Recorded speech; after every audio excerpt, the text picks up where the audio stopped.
Nul ne peut servir deux maîtres, Dieu et Mammon. Nul ne peut servir deux maîtres. Soit il haïra l'un et aimera l'autre, soit il s'attachera à l'un et méprisera l'autre. Vous ne pouvez servir à la fois Dieu et Mammon.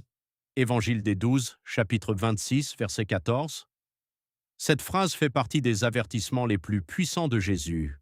Elle ne vise pas l'argent en soi, mais son idolâtrie. Mammon, l'argent, le profit, le rendement, n'est plus le serviteur des hommes, mais leur maître. L'argent gouverne le monde, les politiciens, les médias et les hommes. La vérité, c'est ce qui rapporte du profit.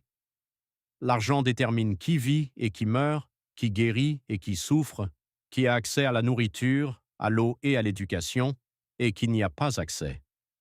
Le profit et l'intérêt économique servent de référence, reléguant tout le reste au second plan. Il n'est plus question de Dieu et de l'homme, mais d'argent et de profit. Il en résulte un monde plein d'injustice, de guerre pour les ressources, d'exploitation des plus faibles, de destruction de la nature et de vide dans les cœurs. Les valeurs s'inversent, la guerre et les tensions sont bonnes pour générer du profit, les personnes malades aussi. La nourriture doit créer une dépendance, les drogues sont tolérées. La finance ne sert plus l'économie. Les énergies libres sont réprimées car elles menacent les affaires. La politique et les médias servent le capital et non le bien commun. Tout cela va à l'encontre du plan de la création. C'est ce qui se produit lorsque le système économique et financier actuel, dépourvu d'amour, d'aspects sociaux et environnementaux, est laissé à lui-même, un état que l'on appelle le néolibéralisme. Il sert les puissants qui deviennent toujours plus puissants et plus riches, tandis que le reste de la population s'appauvrit. L'économie est ruinée, car le pouvoir d'achat fait défaut. Il faut des guerres pour que la croissance reprenne. C'est pourquoi le monde est tel qu'il est. Le problème est, au fond, de nature spirituelle. L'homme a remplacé Dieu par l'argent, celui-ci est devenu son Dieu. Le vide intérieur qui en résulte est comblé par la cupidité. Si nous prenions chaque jour du temps pour la prière, la contemplation, la gratitude et la réflexion, non seulement notre vie, mais aussi celle de notre entourage et du monde changerait profondément.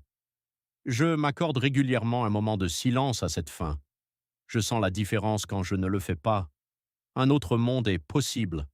Si nous sommes comblés par la relation et l'amour envers le Créateur et sa création, envers les créatures, les êtres humains, les animaux et la nature, alors le vide intérieur disparaît et avec lui la cupidité.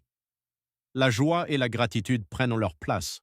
Cela demande du temps, du dévouement, de l'estime et de la priorité. Le avoir devient être et tout sert d'outil pour mon chemin de vie et mon plan d'âme. Je ne suis plus un consommateur, mais un producteur. L'abondance cède la place à la soif. La richesse intérieure dépasse la richesse extérieure.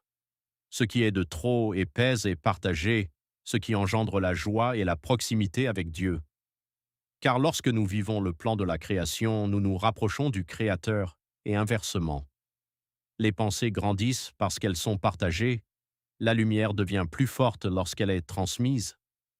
Peut-être que la véritable richesse ne réside pas dans ce que nous possédons, mais dans la vie, le sens et la connexion que nous créons ensemble.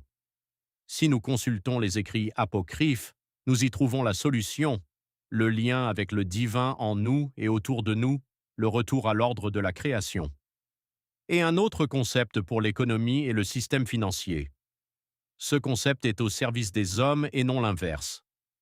Au centre se trouve la relation avec Dieu, les relations entre les hommes, la compassion, la vérité, la nature et le bien de l'ensemble. Source commentée à ce sujet dans le texte,